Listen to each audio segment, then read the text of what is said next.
Assalamualaikum warahmatullahi wabarakatuh. Sebelumnya perkenalkan, nama saya Luluah Nisa dengan NIM D1C122025 dari kelas R001.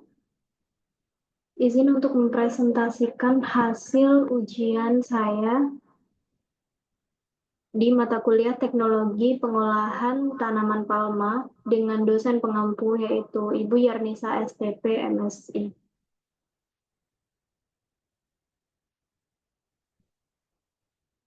Berikut untuk soal ujiannya yaitu dari segi ketersediaan dan komposisi penyusun dan teknologi prosesnya, komoditi pinang, nipah, dan jernang, serta pangsa pasarnya, apakah komoditi pinang, nipah, dan jernang dapat berkontribusi di bidang pangan ataupun non-pangan? Jelaskan secara detail dan lengkapi dengan contoh.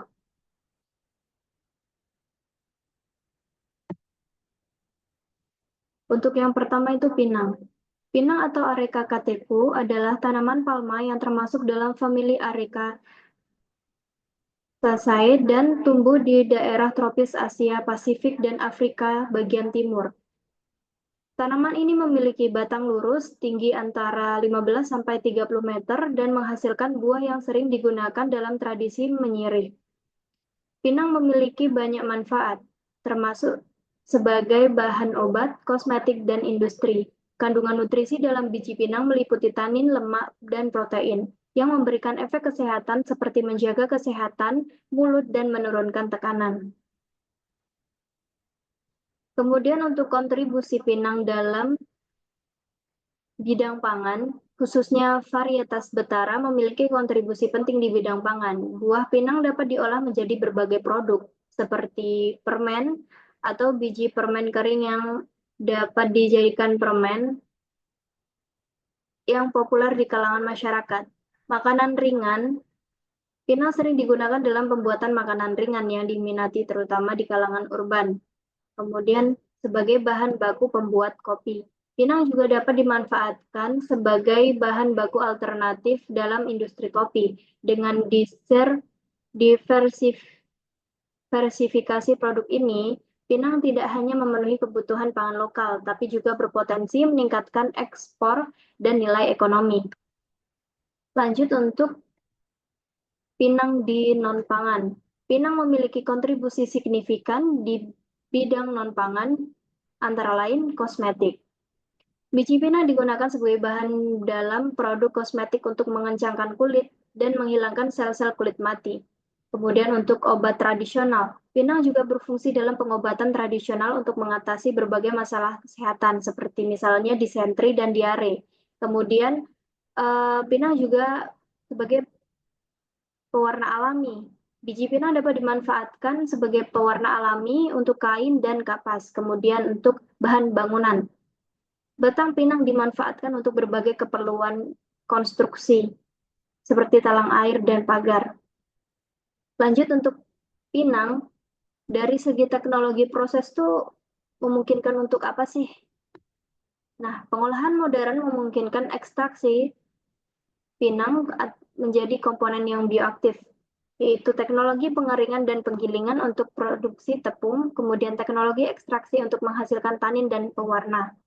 Lanjut untuk pangsa pasar pinang.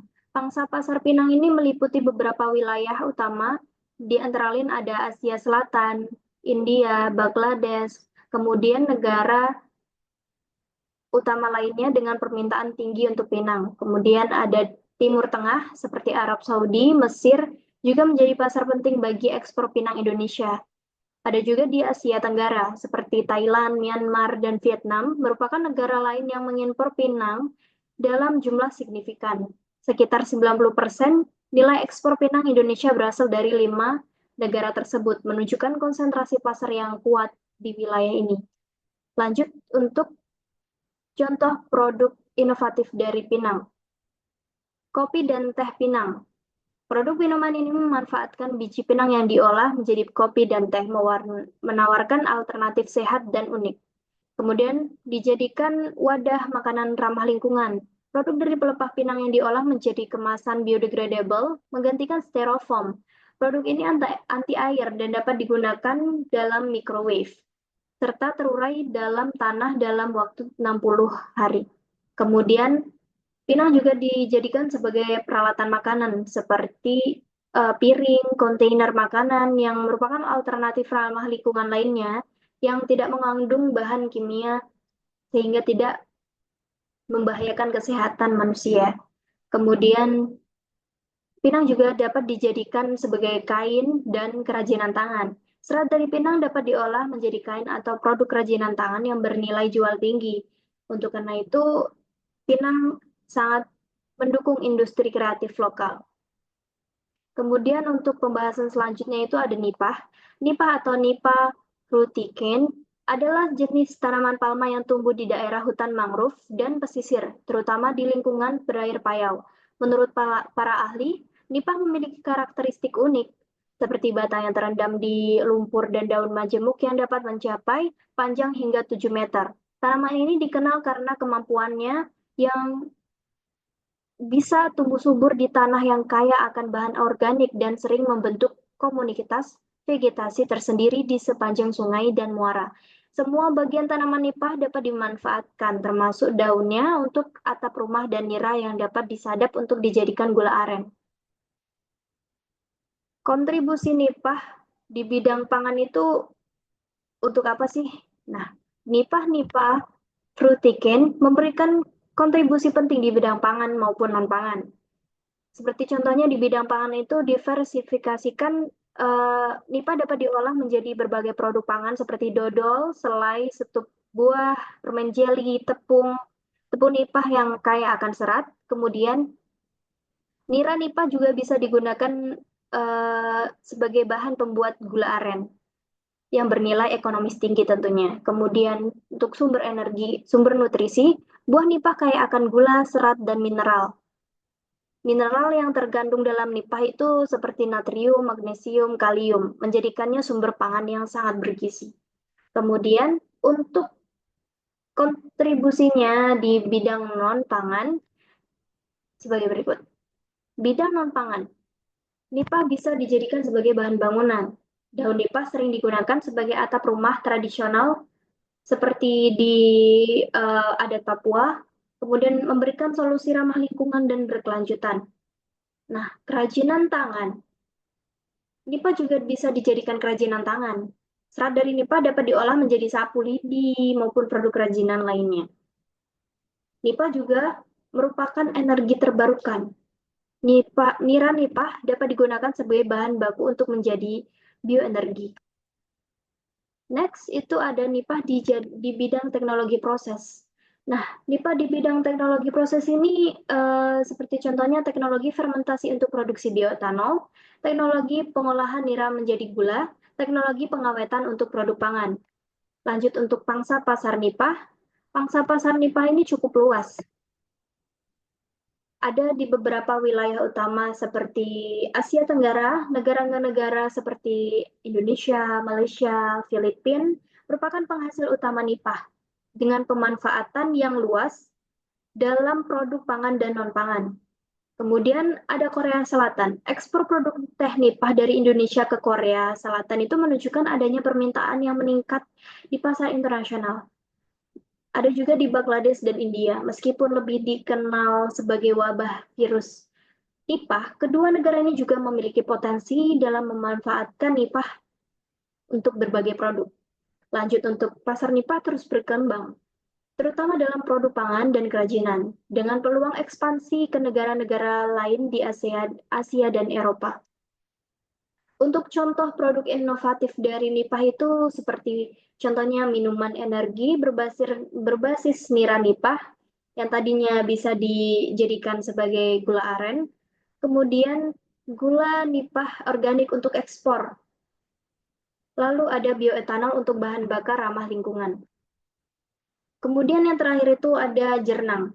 Jernang itu apa sih? Nah, ketersediaan jernang atau Demonoropes draco di Indonesia semakin berkurang dari tahun ke tahun, terutama di daerah Jambi, Aceh, dan Kalimantan. Meskipun jernang memiliki nilai ekonomi yang tinggi, produksi saat ini hanya mencapai sekitar 27 ton per tahun. Jauh dari permintaan pasar internasional yang mencapai 400 ton per tahun, penyebab penurunan ketersediaan ini adalah penebangan hutan, alih fungsi lahan, dan kurangnya penanaman kembali setelah panen. Nah, kontribusi Jernang di bidang pangan itu sebagai apa sih? Nah, Jernang atau Demonorops draco memberikan kontribusi penting di bidang pangan maupun non-pangan, salah satunya di bidang pangan. Di bidang pangan itu ada umbut jernang. Nah, bagian muda dari jernang ini dapat dimasak, teman-teman, dan dikonsumsi sebagai sumber pangan, kemudian memberikan nutrisi bagi masyarakat sekitar. Nah, pewarna makanan. Jernang juga bisa dijadikan sebagai pewarna makanan. Resin dari jernang digunakan sebagai pewarna alami dalam pembuatan produk makanan maupun minuman dan meningkatkan daya tarik visual serta tidak membahayakan kesehatan konsumsinya tentunya. Kemudian lanjut untuk yang di bidang non-pangan. Untuk yang di bidang non-pangan ini salah satunya jernang dapat dijadikan sebagai bahan baku kosmetik, digunakan dalam industri kosmetik sebagai bahan campuran untuk produk perawatan kulit. Nah, di sini juga ada sebagai pewarna alami. Resin dari jernang berfungsi untuk pewarna untuk keramik, marmer, tekstil, dan kerajinan tangan, serta barang lainnya. Kemudian ada obat tradisional. Jernang ini juga dapat dijadikan sebagai obat tradisional, teman-teman. Jernang memiliki berbagai manfaat kesehatan termasuk pengobatan untuk sariawan, gangguan pencernaan, dan lain-lain. Kemudian dari segi teknologi proses, jernang ini berfungsi dalam teknologi ekstraksi resin, teknologi pemurnian untuk menghasilkan pewarna yang berkualitas tinggi, kemudian teknologi untuk mikroenkapsulasi untuk aplikasi farmasi. Lanjut untuk pangsa pasar jernang. Pangsa pasar jernang ini juga cukup luas, teman-teman. Di sini ada dalam negeri dan luar negeri, yaitu Aceh. Aceh merupakan pusat produksi jernang di Indonesia dengan varietas Dragon Blood yang sangat diminati. Jernang dari Aceh diekspor ke berbagai negara termasuk negara-negara Asia. Kemudian di nomor kedua itu ada Jambi dan Riau. Wilayah ini juga dikenal sebagai penghasil jernang dengan permintaan yang terus meningkat dari pasar nasional hingga internasional. Lanjut di Bengkulu. Memiliki potensi yang usaha jernang itu dengan pemasaran yang dilakukan di berbagai daerah Indonesia sampai ekspor ke luar negeri. Jernang juga sampai di Cina dan Singapura. Negara ini merupakan tujuan utama ekspor jernang mengingat tingginya permintaan untuk bahan baku obat dan pewarna alami, terutama Cina ya teman-teman.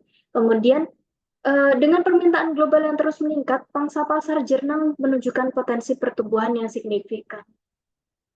Untuk contoh produk inovatif dari jernang itu seperti lipstik organik dengan pewarna jernang, obat herbal terstandar berbahan jernang, cat alami untuk kerajinan kayu premium. Untuk kesimpulan dari penjelasan yang saya jelaskan tadi, itu ada 3 komoditi memiliki kompetensi besar untuk berkontribusi di bidang pangan dan non-pangan. Dengan teknologi pengolahan yang terus berkembang dan pangsa pasar yang menjanjikan, serta luas. Pengembangan ini